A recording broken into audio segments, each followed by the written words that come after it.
Din il-ġimgħa 9,000 konsumatur tal-Enemalta se jkunu qed jirċievu €2 miljun bejniethom għall-enerġija renovabbli li jbigħu lill-Gvern.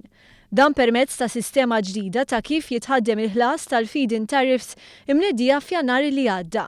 Sistema li se tara ħlas aktar fil-pront u mhux kontijiet li akkumulaw għal diversi snin. Dan ifisser li se jkun aktar faċli għal konsumaturi li jibdew jaqtaw il-frott tal-investiment li għamlu fil-panelli fotovoltaiċi. Wara li l-konsumaturi reġistraw, il-flus li Enemalta tħallas se jidħlu f'kont bankarju wara li kun assigurat li l-istess konsumatur m'għandux kontijiet pendenti oħra.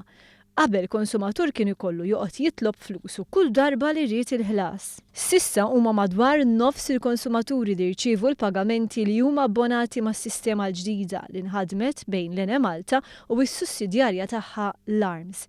Iċ-ċerman eżekuttiv tal-Enemalta, Fredrika Zoppardi, qal li din hija sistema li toffri benefiċċju kbir lin-negozju u lill-individwi u li tkompli tħeġġeġ aktar l-użu tal-enerġija alternattiva.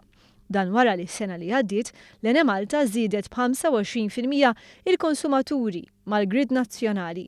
L-Inġiniera Zoppardi qal li mistennija inizjattivi oħra li għandhom ikomplu jsaħħu s-sostenibilità finanzjarja tal-kumpanija filwaqt li jiżdied is-sodisfazzjon tal-konsumatur.